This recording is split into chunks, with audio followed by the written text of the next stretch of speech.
शाइस्ता परवीन अपने बेटे असद को, जो मर चुका है, शायद 6-7 साल का था, बच्चा था, लेकर के आई थी रहम की भीख मांगने। अच्छा, आपके पास आई थी? हाँ, बच्चे के साथ? जी हाँ, दफ्तर में आई थी। बिना इनके अधिकारियों के, राजनेताओं के मिली भगत के अतीक अतीक न होते, गमले का केचुआ अजगर न बनता। ये सही है कि अतीक अतीत हो चुका है, लेकिन गिरोह अभी अतीत नहीं हुआ है। नमस्कार दोस्तों, आज हमारे साथ बात करने के लिए है उत्तर प्रदेश के पूर्व डीजीपी विक्रम सिंह जी। बहुत सख्त अफसर माने जाते हैं। उत्तर प्रदेश पुलिस को प्रोफेशनल पुलिस बनाने में इनका बहुत महत्वपूर्ण योगदान है। अभी भी समय के बहुत ज्यादा पाबंद है। और आज जो अतीक की जो कहानी चल रही है आजकल, उसके कई किरदार इनके कार्यकाल में इनके सामने आए, कई पहलू इनके सामने आए। उनसे डिस्कस करेंगे कि ये जो क्रिमिनल जो साइकोलॉजी और जो सीरीज चल रही है वो कब खत्म होगी उत्तर प्रदेश में, क्योंकि सीएम ने बोला कि अब अतीत हो गया है, क्रिमिनल्स का यहाँ पर कोई इफेक्ट नहीं है। इन तमाम मुद्दों पर बात करने के लिए विक्रम जी सर, आपका स्वागत है चैनल पर। सबसे महत्वपूर्ण बात यह है कि ये जो नए खुलासे आ रहे, आज भी खुलासा हुआ कि इसका जो ऑफिस था वहाँ अगर सर्च की तो वहाँ पर खून से सनी हुई चिन्नी, चाकू और तमाम ऐसी चीज मिली जो बताते हैं कि वहाँ पर हत्या हुई थी। मनोज जी नमस्कार, आपके चैनल और आपके दर्शकों को मेरा नमस्कार। ये सही है कि अतीत हो चुका है, लेकिन गिरोह अभी अतीत नहीं हुआ है। गिरोह अतीत में तब आएगा जब इसकी चल अचल संपत्ति सरकार कुर कर लेगी। एक एक गिरोह के सदस्य, जिसमें शाइस्ता, गुड्डू, बमबाज और बाकी लोग, इनकी अभी ये पुलिस की सलाह के पीछे, इनको जेल की सलाह के पीछे कर देंगे। जब तक एक एक मेंबर और एक एक पाई जिसने लूटा है सरकार के हाथ में नहीं आएगा, तब तक अतीत तो अतीत हो गया, मैं मानता हूं, लेकिन गैंग अतीत में नहीं आया है। इसलिए यात्रा लंबी है, इसमें किसी तरह की कोई प्रमाद या कोई लापरवाही नहीं होनी चाहिए। और आपने जो जिक्र किया कि अतीक के घर पे जो खून आलूदा कपड़े मिले हैं, ये सही है कि इसका दफ्तर एक टॉर्चर चेंबर हुआ करता था।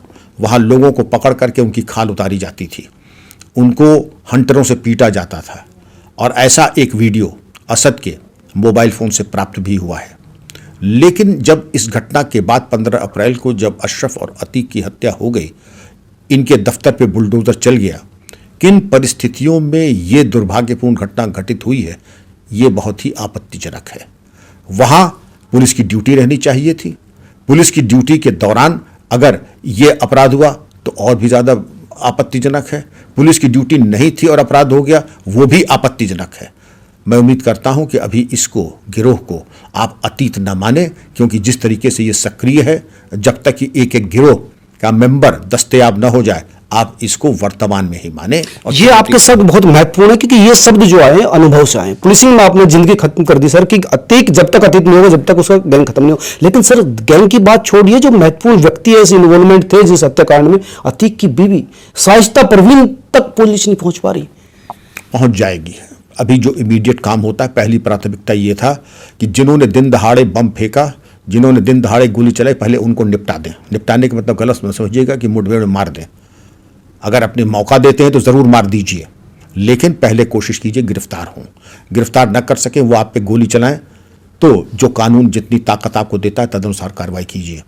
लेकिन अगर गिरोह का कोई भी सदस्य अभी सलाह के पीछे नहीं है, और जेल में जब मैं बात कर रहा हूं तो मैं गिरोह के सदस्यों में उनको भी मान रहा हूं जो संलिप्त थे, गिरोह की मदद की थी। आपने देखा होगा बरेली जेल में 24 तारीख को उमेश पाल की हत्या होती है, 12 को एक मंत्रणा होती है, 9 लोग गिरोह के जाके अशरफ से बरेली जेल में मिलते हैं, बिना किसी चिन्हीकरण के, बिना किसी इजाज़त के।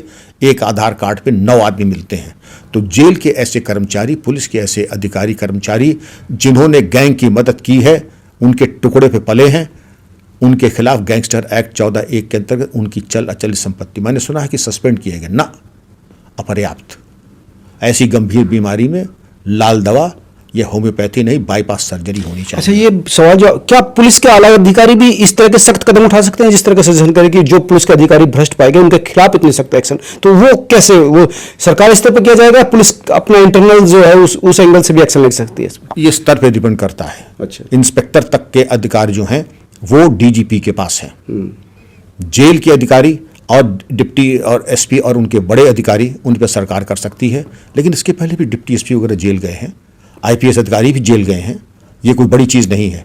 अब प्रदेश कुर्बानी मांग रहा है और जिन लोगों ने मदद की है वो जेलर्स, वो सुपरिंटेंडेंट जेल उसी जेल में रहें, उनकी संपत्ति कुर्क हो और सेवा से सस्पेंड नहीं बर्खास्त किए जाएं। मनोज जी, सर आप उत्तर प्रदेश पुलिस को हेड किया आपने, शुरुआत से लेकर अंत तक जो पुलिस की तमाम चीज़ें हैं वो आपके सामने है, बेपर्दा हैं सारी चीज़ें। शाइस्ता परवीन को लेकर आपके क्या अनुभव है, क्योंकि वो अतीक से भी ज़्यादा जो है डेंजरस और किस तरह से वो चीज़ें कर रही है ऑपरेट, अपने आप में महत्वपूर्ण है कि तमाम सिस्टम उसके पीछे है, लेकिन वो पकड़ से बाहर है। अतीक की पत्नी के होने के साथ साथ अतीक गिरोह की सक्रिय सदस्य है। IS 227 जो उसका नंबर है अतीक गिरोह का, शाइस्ता परवीन उसकी सक्रिय सदस्य है। IS 220 IS 227 इंटरस्टेट 227 उसकी सक्रिय सदस्य है और आज पुरस्कार घोषित भूमिगत अपराधी है। आपके चैनल को अगर देख रही हो, सुन रही हो, अपनी खैरियत चाहती हो, चुपचाप नजदीक के थाने में या न्यायालय में आत्मसमर्पण कर दे, वरना इसके परिणाम नहीं करेंगी तो भयावह भी हो सकते हैं। ये मेरा ये मशवरा बहुत महत्वपूर्ण बात है। ये डीजीपी उत्तर प्रदेश रहे हैं और बहुत सारी चीजों को बिल्कुल बेहतर तरीके से, अगर आप लगता है कि आप बच जाएंगे तो वो संभव नहीं है फिलहाल तो संभव नहीं, बचने का तो कोई रास्ता है नहीं। यहां से गई तो धन संपदा वैभव सब चली जाएगी। जो ईमानदारी की भी चीज होगी, हालांकि मुझे शक है ईमानदारी का कुछ है उनके पास, लेकिन जो लूट खसोट की संपत्ति वो तो चली ही जाएगी। 1 महीना भूमिगत रह लो, वहां झाड़ू लग जाएगा। नंबर 2, जब मैं डीजीपी था तो इनके ऊपर जो मुकदमा था, शायद मदरसा कांड और उमेश पाल अपहरण कांड, उसकी तफ्तीश करा के सजा मैंने कराई थी। गैंगस्टर एक्ट लगा के इनको भेजा था जेल। किन किन को सर? अतीक को। अतीक को ही। अतीक को। और शाइस्ता परवीन अपने बेटे असद को, जो मर चुका है, शायद 6-7 साल का था, बच्चा था, लेकर के आई थी रहम की भीख मांगने। अच्छा, आपके पास आई थी? हाँ, बच्चे के साथ? जी हाँ, दफ्तर में आई थी।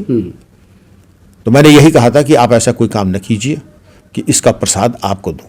अगर प्रसाद देना पड़ा, कार्रवाई करनी पड़ी, तो एक लाइन सुन लीजिए बहुत गौर से, वक्त से पहले और उम्मीद से ज्यादा। मेरा नेचर में किसी की तरफ देखता नहीं, अगर मौका दिया आपने तो वक्त से पहले और उम्मीद से ज्यादा, जैसे सिगरेट का बट बुझाया जाता है उस तरह से मैं वो दुर्गत कर दूंगा, खत्म कर देंगे चीजों को, खत्म कर देंगे। आपको मालूम नहीं पड़ेगा और आपको कोई बचाने वाला नहीं है इस वक्त। आप समझ लें कि आपके कोई राजनीतिक, आपके आका या राजनीतिक मित्र या कोई और आपको बचा लेगा, कोई बचा नहीं पाएगा। बेहतर होगा रास्ता बदल दे। ये बहुत महत्वपूर्ण बात कर रहे हैं कि सर की अतीक के जब जेल चला गया, सर ने जेल भेज दिया, तो बच्चे को लेकर इमोशनल कार्ड खेलने की कोशिश की, लेकिन तभी तो इमोशनल कार्ड एक अपने जो मासूम सा बच्चा लेकर के आई हैं, 6-7 साल का जो बच्चा, 6-7 साल का बच्चा था, लेकर के आई थी कि हमारे ऊपर रहम करें, हमारे परिवार के, हम लोग ऐसे नहीं हैं जी। तो वो आप समझ सकते हैं कि शुरुआत से उसकी ट्रेनिंग ऐसी थी कि किस तरह से, किस माहौल में, कैसे क्या करना चाहिए। हमारा भी पुलिस के परिवार से ताल्लुक है, मुझे याद नहीं, धुंधली याद है। ये मामला 2007 का है, शायद ये भी कहा था कि मैं पुलिस कांस्टेबल की बेटी हूँ, आपकी बेटी हूँ। ठीक है भाई, मेरी तो सभी बेटियाँ, प्रदेश में जो भी महिलाएं सभी मेरी बेटियाँ, इसमें तो कोई बात ही नहीं है। लेकिन कानून की सबके ऊपर लागू है। वो बेटी पे भी लागू होगा, बेटे पे भी, सब पे, सबसे पहले मेरे ऊपर, सबसे पहले मेरे ऊपर, बाद में सबके ऊपर। कानून तोड़ने का हक तो किसी को नहीं है। सर, शाइस्ता परवीन और गुड्डू मुस्लिम, ये 2 ऐसे लोग हैं कि तमाम लोग इसके ढूंढ रहे हैं उनको, लेकिन वो हाथ नहीं पड़ पा। इसकी वजह क्या है? गुड्डू मुस्लिम को लेकर भी कुछ अशरफ कहने वाला था कि मेन बात ये है, उसके पहले कत्ल हो जाता है जी। देखिए, ये शातिर अपराधी है। ये छोटे मोटे जेब कट या गिरह कट या जो होते हैं, उठाई गिर तो है नहीं। ये शातिर बदमाश है। इनको मालूम है सर्विलेंस क्या होती है, इलेक्ट्रॉनिक सर्विलेंस क्या होता है, ई फुटप्रिंट क्या होता है। ये अपनी सावधानी बरत रहे हैं, लेकिन यही सावधानी और ज़्यादा सावधानी ही इनकी गिरफ्तारी का कारण बनेगा अगर ये आत्मसमर्पण नहीं करते हैं तो। और मेरा सबको यही मशवरा होगा, तंदुरुस्ती 1000 नियामत, चुपचाप सरेंडर कर दें। जान है तो जहान है, जान है तो जहान है। सरेंडर कर दें, वरना अगर सरेंडर नहीं करेंगे पुलिस या न्यायालय में तो इसके भयावह परिणाम भी हो सकते हैं। उनका ये कहना है कि अगर वो सरेंडर करें तो मर सकते हैं, जिस तरह से, मतलब वो लगता है कि जान का खतरा हो सकता है। सरेंडर नहीं करेंगे तो क्या हो, हम सजीवन बूटी खा लेंगे। वो सरेंडर नहीं करेंगे, सजीवन बूटी खा लेंगे वो।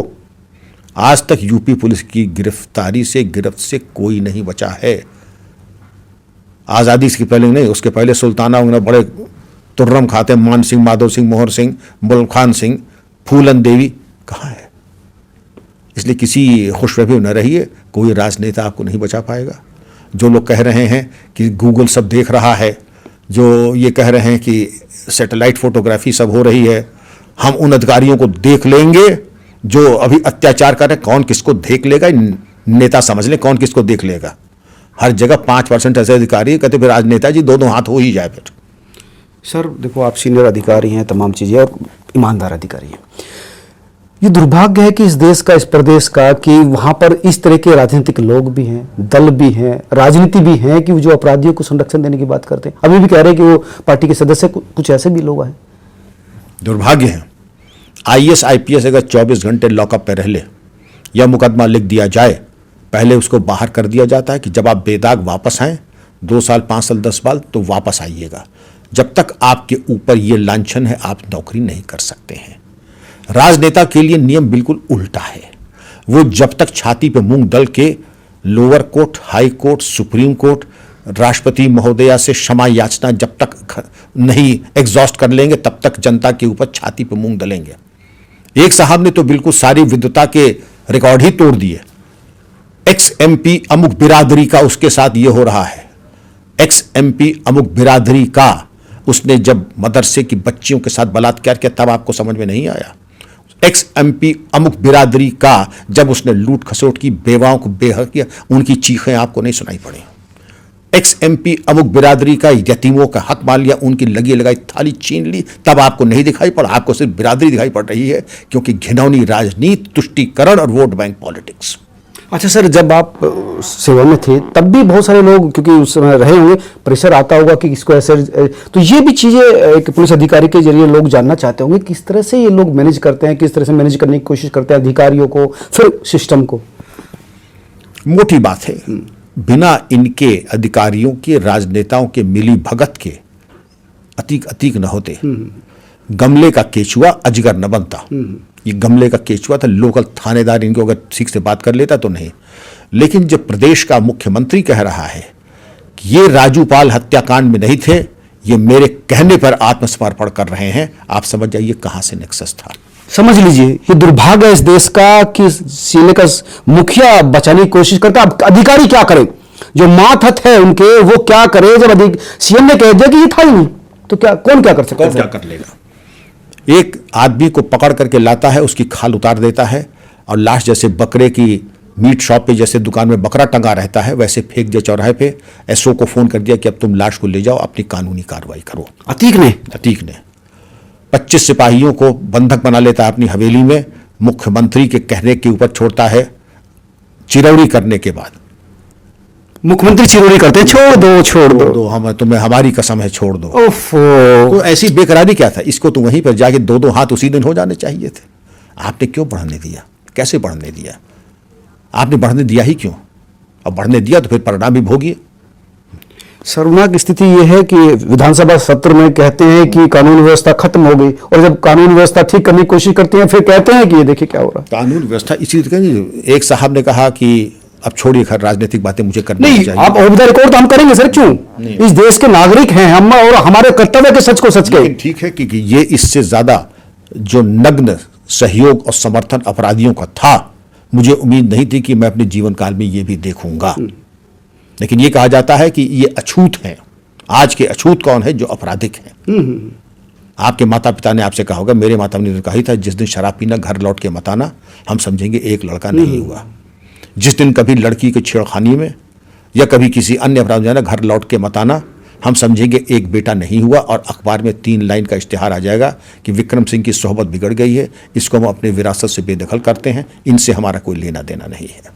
लेकिन यहां कलीजे पे लगाना, सैटेलाइट देख रही है, गूगल बता देगा। अधिकारी जो इस वक्त कार्रवाई कर रहे हैं वो अलर्ट रहें, जब हमारी सरकार आएगी हम देख लेंगे। आप क्या देख लेंगे? धमकी है सर, सीधे सीधे धमकी। धमकी तो है ही है, हाँ, सीधे सीधे धमकी है ये। प्रेशर में लेने की कोशिश है सिस्टम को, पुलिस को। जी हाँ, जी हाँ। अच्छा सर, ये जो साजिशता है वो पकड़ी क्यों नहीं? क्या अतीक अहमद का जो स्लीपिंग मॉड्यूल है, सेट है, क्या इतने लोग हैं उसके पास कि वो तमाम जो है सर्विलांस और तमाम ह्यूमन जो रिसोर्स है उसको भी कच्चा दे रही है? 2-3 बातें। महिला, बुर्का फरोश, पर्दा नशीन महिला। नंबर 3, आपराधिक गिरोह की सक्रिय सदस्य। भागने के रास्ते, छुपने के स्थान पहले तैयार करते हैं। जैसे किसी घर में चोर जाता है, पहले अपने भागने का रास्ते का इंतजाम करता है। अच्छा और शातिर दिमाग का चोर और डकैत पहले भागने का रास्ते का इंतजाम करता है। आज की तारीख में यूपी में या कहिए हिंदुस्तान में इससे शातिर दिमाग का अपराधी ढूंढना मुश्किल है। तो इसने अपने छुपने की जगह, पैसा और तमाम चीजें, भागने के रास्ते पहले से तैयार किए होंगे। कहाँ जाके छुप जाए, भूमिगत हो जाए, 60 दिन में गर्द गुबार छट जाए, कोई सेटलमेंट हो जाए, तब की बात अलग है। लेकिन ये शातिर दिमाग के लोग, उसामा बिन लादेन क्या था, चुपचाप जा करके कहीं एबटाबाद में मकान लेकर के रहने लगा था। कोई फोन, कोई कंप्यूटर, कोई इंटरनेट, कोई लैपटॉप, कुछ नहीं, बिल्कुल वैसे। लेकिन ये वो भूल जाते हैं कि टेक्निकल इंटेलिजेंस एक पार्ट है, ह्यूमन इंटेलिजेंस दूसरा पार्ट है, सर्वेलेंस दूसरी चीज़ है, फुट पेट्रोलिंग चौथी चीज़ है। आज तक यूपी पुलिस की गिरफ्त से कोई नहीं बचा है, शाइस्ता भी नहीं बचेंगी, गुड्डू बमबाज भी नहीं बचेगा। अच्छा, गुड्डू बमबाज के बारे में कहा जाता है, जैसे वो कह रहा था कि अशरफ की मेन बात, तो उसको ऐसा लगता है कि पुलिस को जो है सूचना गुड्डू बमबाज ने दी थी, इसकी असद की और गुलाम की। देखिए ये एक इत्तेफाक हो सकता है या एक वास्तविक कारण हो सकता है। गुड्डू शब्द कहा और हत्या हो गई उसी वक्त। तीसरी चीज, अतीक और अशरफ ने एक ये भी कहा था, खुलासा किया कि चिट्ठी लिखी है मुख्यमंत्री को और चीफ जस्टिस को। हाँ, एक चिट्ठी की बात है। अब अगर चिट्ठी लिखी है, चिट्ठी प्राप्त होती है, तो मैं समझता हूं उसमें भी काफी प्रकाश डाला पड़ा होगा कि कौन कौन अफसर, कौन कौन अपराधी और कौन कौन राजनेता उनसे लाभान्वित हो रहे थे। गुड्डू मुस्लिम के बारे में प्रकाश डाल सकता है अगर शक होगा। लेकिन इस बात को आज इतने दिन हो गए, चिट्ठी का कहीं से कोई हवाला आया नहीं। अब मुझे भी शक हो रहा है, चिट्ठी पहुंचने में इतनी देर क्यों लग रही है? इतनी देर, अगर चिट्ठी लिखी थी तो इतना देर नहीं लगती है। लोकल टू लोकल, एक तो लोकल थी जो सीएम के आवास के लिए चिट्ठी होगी सर, कोई पोस्ट मास्टर रोक सकता है उसको? सवाल ही नहीं। एक चिट्ठी रही चीफ जस्टिस के लिए, वो तो लोकल थी। एक चिट्ठी थी मुख्यमंत्री निवास लखनऊ के लिए, अधिक से अधिक 7 दिन। आज तो इस बात को कई दिन हो गए। अब चिट्ठी आती तो उसका खुलासा करके फॉरेंसिक एग्जामिनेशन करके हैंड राइटिंग एक्सपर्ट्स उस पर कार्रवाई होते। लेकिन अब चिट्ठी मिल जाए तब समझिए। अच्छा, जो कातिल है 3 जो पकड़े गए हैं लड़के, उनके बारे में भी आपने भी कहा था कि ऐसा नहीं लगता कि ये लोग कर सकते हैं, लेकिन उनके बारे में भी कोई चौथा पक्ष समझ में नहीं आ रहा अभी। देखिए, ये बीपीएल के लड़के लग रहे हैं। इनके पास ये हैसियत नहीं थी कि 7-8 लाख की जिगाना पिस्टल लें। उनकी ट्रेनिंग ऐसी नहीं थी। जिस तरीके से उन्होंने प्रोफेशनल जिस तरीके से बैटल क्राउड पोजीशन लेकर के जिस तरीके से सटा के बंदूक आदमी थप्पड़ ही मारता है तो हिचकिचा जाता है। इन्होंने गोली न सिर्फ मारी और ऐसे शिस्त ले करके और बेखौफ होकर मारी, पुलिस की मौजूदगी में मारी। इनकी ट्रेनिंग हुई है, इनको अच्छा पैसा मिला है। जिगाना पिस्टल और एक कारतूस की कीमत 500 रुपये। 5 कारतूसों के खोखों में पाकिस्तान ऑर्डिनेंस फैक्ट्री लिखी है। तो इसका नेक्सस कोई बहुत गहरा है। पंजाब के आर्म्स डीलर हो सकते हैं, पश्चिमी उत्तर प्रदेश के बिल्डर हो सकते हैं, पश्चिमी उत्तर प्रदेश के राजनेता हो सकते हैं जो लाभान्वित हुए हैं अतीक से। उन्होंने कहा कि माल अच्छा है, बहती गंगा में हाथ धो लो, मत चूको चौहान, मार लो पराया माल, अब हमारा हो गया। ये हो सकता है हजारों करोड़ की संपत्ति। हजारों करोड़, जो आपने सबसे पहले इस बात को उठाया था सबसे पहले इंटरव्यू में कि ये जो करोड़ों हजारों करोड़ की संपत्ति है उसको सरकार अपने कब्जे में ले। हालांकि उत्तर प्रदेश सरकार ने कहा भी कि गरीबों को बांटी जाएगी जिनकी है, लेकिन सर संपत्ति पिछले अगर 2-3 साल में देखें 1100 करोड़ की संपत्ति अटैच हुई है। अभी भी सुनने में आता है कि 4 से 5 हजार करोड़ की और संपत्ति है, दिल्ली में भी है, देश के अलग मध्य प्रदेश में भी है। तो वहां तक कैसे पहुंच पाएगी पुलिस सर? हजारों करोड़ की संपत्ति बड़ी आसानी से आ जाएगी। और ये आपका आखिरी सवाल है, उसके बाद मुझे निकलना होगा। संपत्ति पता लगाना कोई बड़ी चीज नहीं है। माल लावारिस, माल लादावा, माल जो अपराध संबंधी केस प्रॉपर्टी, वो चिन्ह इन्हीं के भाई भतीजे, इन्हीं के गैंग मेंबर्स बता देंगे ये भी संपत्ति, ये भी संपत्ति। यार एक बार इंट्रोगेशन तो होने दीजिए, इंट्रोगेशन हो, पॉलीग्राफ टेस्ट हो, लाइट डिटेक्टर टेस्ट हो, फिर जब वो टेप रिकॉर्डर चलेगा तो कहाँ कहाँ क्या क्या है, किस बैंक में क्या है, किस नाम से, हर चीज पता लगेगी। और यही बताएंगे इनके चेले चपाटे। मरने के बाद के हालात अलग होते हैं, पहले के बाद अलग होते हैं। अंतिम सवाल साइस्ता पर बताइए, साइस्ता को लेकर, क्योंकि ये एक इस तरह की मिस्ट्री बनी हुई है सर। अंतिम सवाल। नहीं, शाइस्ता पकड़ी जाएगी, वो तो ठीक है। जब कोई नहीं बचा, जब माधव सिंह, मोहर सिंह, मलखान सिंह कोई नहीं बचा, तो ये कैसे? मेरा मशवरा अगर तक पहुंच जाए, सरेंडर कर दें, नहीं तो इसके भयावह परिणाम होंगे और पकड़ी तो जाएंगी ही, ये बच नहीं सकते, सवाल ही नहीं उठता। अच्छा, इनके 2 बेटे थे अली और उमर, वो भी क्या उनके बारे में भी वो भी जेल में है दोनों? तो उनके बारे में जेल में ही है और शुरू से ही जेल में है और अगर जेल में है तो बस ठीक है, फिर उनकी जेल में जो आब हवा होती है कम से कम उस काले साए से गैंग और गैंगस्टर और अपराध से उससे दूर हो गए। धन्यवाद सर, धन्यवाद। ये थे विक्रम सिंह जी, सख्त अफसर माने जाते हैं, पुलिसिंग को लेकर लंबा अनुभव है, लेकिन उन्होंने जो चेतावनी दी है वो सहिष्णुता को समझनी चाहिए, गुड्डू मुस्लिम को भी समझनी चाहिए कि अगर बचना है तो सरेंडर के सिवाय कोई रास्ता नहीं है। आप क्या सोचते हैं जरूर बताएं। नमस्कार।